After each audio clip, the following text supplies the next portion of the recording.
خیبر پختونخوا میں P T I پر عوام نے دوبارہ اعتماد کا اظہار کیا ہے۔ اب ہماری ذمہ داری ہے کہ عوام کی بھرپور خدمت کریں۔ وزیر اعظم عمران خان کی گورنر وزیر اعلیٰ خیبر پختونخوا کی صوبائی کابینہ کے اراکین سے ملاقات میں گفتگو۔ قبائلی علاقوں میں کاروبار کے مواقع بڑھانے پر توجہ دینے کی ہدایت۔ بولے کہ قبائلی علاقوں کے عوام کو دیگر علاقوں کی طرز پر سہولیات فراہم کرنا ہے۔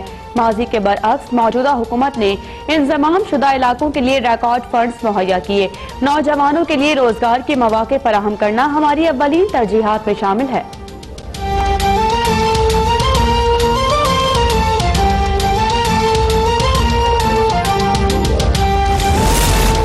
نیب اور حکومت کا گٹھ جوڑ بے نقاب ہو گیا۔ دوستوں کو بچانے کے لیے نیب آرڈیننس کا سہارا لیا گیا۔ اکرم درانی کی رہبر کمیٹی کے اجلاس کے بعد میڈیا سے گفتگو۔ بولے کہ اب نیب کے بعد ایف آئی اے کو متحرک کر کے واجد ضیاء کو گرفتاریوں کا ٹاسک دیا گیا ہے۔ بلاول اور احسن اقبال کو حکومت پر تنقید کی سزا ملی۔ شاہد خاقان کو پھانسی گھاٹ میں رکھا گیا۔ خیال رکھیں کہیں آپ کو بھی کل یہ سب نہ بھگتنا پڑے۔ نیب چیئرمین بتائیں کہ اب معلم جبہ اور بلین ٹری پر بھی اسٹے ہے۔ اس حکومت میں نہ بجلی ہے نہ گیس، صرف ٹھنڈ ہی ٹھنڈ ہے۔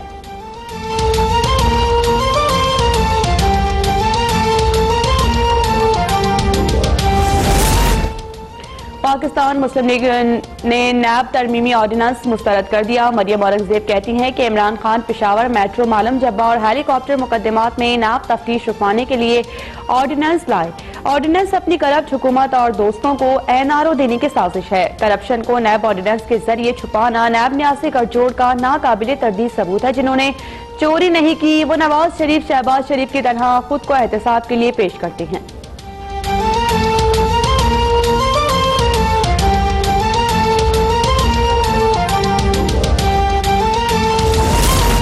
وزیر اعظم نے کہا تھا کہ ان کے کچھ دوست نیب کے دائرے میں ہیں۔ نیب ترمیمی آرڈیننس کے بعد اب وہ خوش ہوں گے۔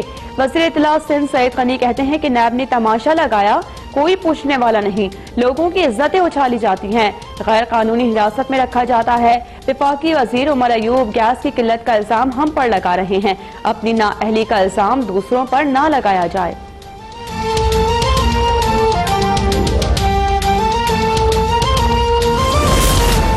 نیب ترمیمی آرڈیننس کے خلاف آئینی درخواست سپریم کورٹ میں دائر۔ درخواست میں نیب آرڈیننس آرٹیکل 25 کی خلاف ورزی قرار، فوری معطل کرنے کی استدعا۔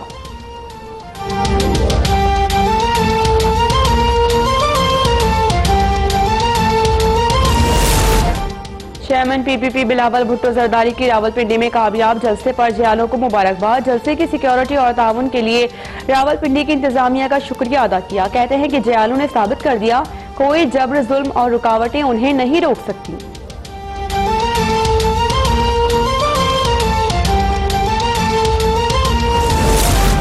لاڑکانہ سے شکست کھانے والوں کے منہ سے نئے سال میں نئے الیکشن کی بات مضحکہ خیز اور بی بی شہید کے فلسفے کی نفی ہے۔ معاون خصوصی برائے اطلاعات فردوس عاشق آوان کا ٹویٹ۔ کہتی ہیں کہ اپوزیشن قیادت سیاسی منافقت کی بدترین مثال ہے۔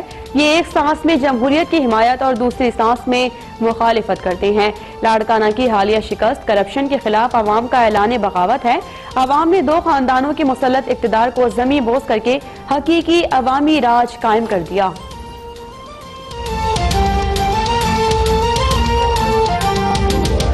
میں سب کچھ جم گیا۔ زیارت کوئٹہ، پشاور، اسلام آباد، لاہور، ملتان، کراچی سمیت دیگر شہروں میں بھی جاڑے نے دھوم مچا دی۔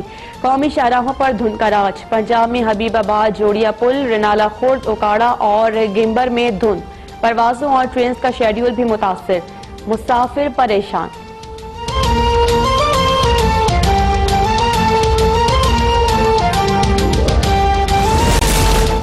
شدید سردی میں گیس غائب ہونے سے شہریوں کو دوہری اذیت کا سامنا۔ کراچی میں سی این جی اسٹیشنز پھر بند، ٹرانسپورٹرز من مانے کرائے طلب کرنے لگے۔ رہائشی علاقوں میں گیس کی لوڈ شیڈنگ کے باعث خواتین کو کھانا بنانے میں شدید دشواری۔ راولپنڈی کے مختلف علاقوں میں سوئی گیس کی بدترین لوڈ شیڈنگ، شہری سلنڈر اور لکڑیاں استعمال کرنے پر مجبور۔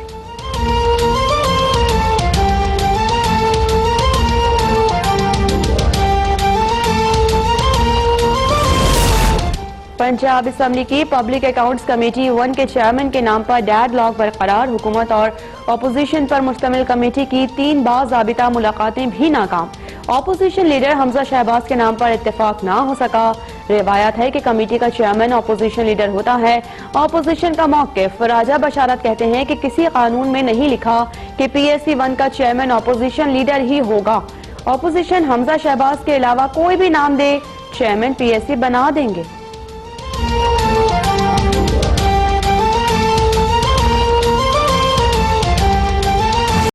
صحت انصاف کارڈ اوورسیز پاکستانیوں کو بھی فراہم کریں گے. معاون خصوصی برائے سمندر پار پاکستانی زلفی بخاری کا 10ویں بین الاقوامی صحت کانفرنس سے خطاب. کہتے ہیں کہ پاکستان سیاحوں کے لیے محفوظ ملک ہے.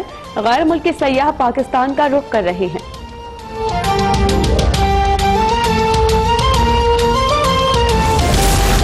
آج تمام گولڈ میڈل لڑکیوں کو ملے ہیں. شادی بھی ضروری ہے لیکن اس ڈگری کو بھی کارآمد بنائیں. گورنر سندھ کا جامعہ کراچی کے کانوکیشن میں طالبات کو مشورہ. کہتے ہیں کہ 40% گریجویٹس ملک چھوڑ جاتے ہیں. پاکستان کو آپ سے امیدیں وابستہ ہیں. اپنے ملک پر اعتماد کریں. نوجوان روزگار کے مواقع اور آسان قرض کی اسکیم سے فائدہ اٹھائیں.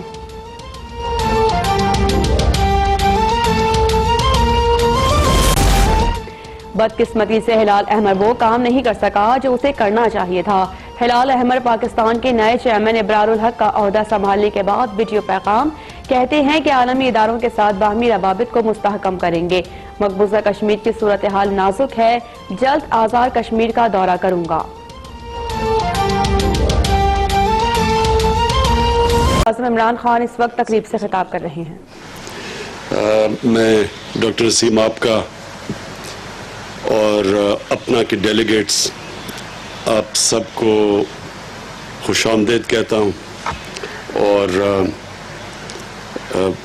اچھا ہے آپ کو دیکھ کے کہ آپ پاکستان سے چھٹیوں میں سب آپ آتے ہیں پاکستان اور اپنا کنیکشن رکھتے ہیں اس ملک کے ساتھ.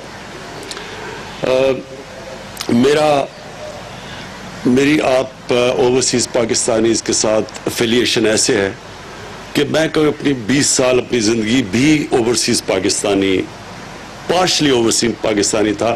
کیونکہ گرمیوں میں پروفیشنل کرکٹ کھیلتا تھا انگلینڈ میں اور سردیوں میں پاکستان یا پھر ٹور کرتا تھا. اور میری جو انٹریکشن تھا اوورسیز پاکستانی سے وہ شاید سب سے زیادہ ہے. کوئی بھی پاکستان کی پولیٹکس میں کوئی بھی ایسا پولیٹیکل فگر نہیں آیا جس کا اتنا زیادہ اوورسیز پاکستانی سے انٹریکشن رہا ہے. اس لیے میں سمجھتا ہوں اوورسیز پاکستانیز کو. میں آپ کے ایشوز سمجھتا ہوں. مجھے پتا ہے کہ جب اوورسیز پاکستانیز آتے ہیں پاکستان میں تو ان کو کیا پرابلمز آتے ہیں. جب وہ انویسٹ کرنے لگتے ہیں پاکستان میں تب ان کو کیا پرابلمز آتے ہیں. جب وہ کوئی پلاٹ لیتے ہیں اور اس پہ قبضہ ہو جاتا ہے تو ان کو مجھے پتا ہے کس طرح کی مشکلات کا سامنا کرنا پڑتا ہے. اس لیے میں سمجھتا ہوں. اور میں سب سے بڑی بات کہ میں یہ بھی سمجھتا ہوں کہ پاکستان کا جو بہترین ٹیلنٹ ہے اور جو ہمارے سب سے کوالیفائڈ لوگ وہ اوورسیز پاکستانی ہیں. ہر ایریا کے اندر اوورسیز پاکستانیز نے ایکسل کیا. میں آج سے 30 سال پہلے اپنا کی فنکشن اٹینڈ کی ڈیلس میں میرے خیال میں یا ہیوسٹن میں تھی, میں بھول گیا ہوں اب. اور تب ڈاکٹر طور تھے آپ کے پریزیڈنٹ. میں کیوں گیا تھا اپنا کی فنکشن میں؟ اس لیے کہ میں کینسر ہاسپٹل بنانا چاہتا تھا پاکستان میں اور یہاں کسی کو پتہ نہیں تھا. سب کہتے تھے کہ نہیں بن سکتا. میں نے کوئی 3 سال کوشش کرتا رہا, ڈفرنٹ ڈاکٹرز کو یہاں ملا. سب نے کہا کہ پاکستان میں کینسر ہاسپٹل نہیں بن سکتا اور خاص طور پہ جو غریبوں کا مفت علاج کرنا چاہتے ہیں وہ ہو ہی نہیں سکتا. تو فائنلی پھر میں ڈاکٹر طور کو کہیں ملا. انہوں نے مجھے انوائٹ کیا اپنا کی فنکشن پہ اور اس فنکشن پہ پھر میرا پہلا انٹریکشن ہوا نارتھ امریکن پاکستانی فزیشین سے. اور ادھر سے پھر جس نے میری مدد کی وہ میرا فرسٹ کزن ہی تھا نوشرما برکی. انہوں نے پھر آ کے یہ جو شوکت خانم کینسر ہاسپٹل بنا وہ انہوں نے پھر مدد کی اور انہوں نے سارا اس کے سسٹمز بنائے. اور آج اگر شوکت خانم لاہور اور جو شوکت خانم پشاور ہے ان کو جوائنٹ کمیشن انٹرنیشنل کی جو ملی ہے اکریڈیٹیشن جو سرٹیفکیشن ملی ہے وہ اس لیے کہ انہوں نے سسٹمز دیکھے ہوئے تھے جو باہر چلتے ہیں, جو کہ کامیاب معاشروں میں, مغرب میں اور خاص طور پہ امریکہ میں جو سسٹمز تھے ہاسپٹلز کے, وہ انہوں نے یہاں لا کے اور پھر سیٹ اپ کیا شوکت خانم اس سسٹم کے اوپر. اور اگر وہ ہاسپٹل کامیاب ہوا اور اس کو دیکھ کے پھر یہ ہم دوسرا بھی ہاسپٹل بنایا اور لوگوں نے پاکستان میں ڈونیشنز دیں, وہ اس لیے دیں کہ اس کی کوالٹی تھی, اور کوالٹی پاکستان میں سب سے زیادہ ضروری ہے. اور انفارچونیٹلی ہمارے جو انسٹیٹیوشنل کولیپس ہوا ہے, ہماری کوالٹی چلی گئی ہے پاکستان میں ایجوکیشنل انسٹیٹیوشنز میں, ہاسپٹلز میں. اور یہ جو ہم کوشش کر رہے ہیں ہاسپٹل ریفارمز کی, جس کو MTI کہتے ہیں, اس کا سارا مقصد یہ ہے کہ ہاسپٹلز کو ہم ریفارم کریں ان سٹینڈرڈز پہ جدھر باہر ہاسپٹلز چلتے ہیں, کامیاب ماڈلز چلتے ہیں. اور اس پہ ہمیں بڑی ریزسٹنس آئی ہے. جو سٹیٹس کو ہے وہ ریزسٹ کرتا ہے اس کو. سٹیٹس کو یا مافیا ہم کہہ لیں, جو کہ پرانے کرپٹ نظام سے فائدہ اٹھاتا ہے, وہ ہر جگہ رکاوٹیں پیدا کرتا ہے.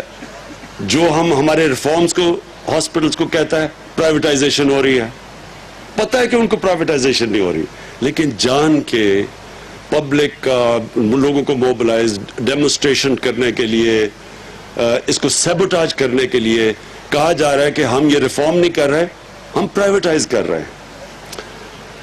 اور کیونکہ آپ سب ان ہاسپٹلز آپ نے دیکھے ہوئے ہیں امریکہ میں, جن کی جو ادارے ہیں, جو کامیاب ماڈلز جو چلتے ہیں, تو پرابلم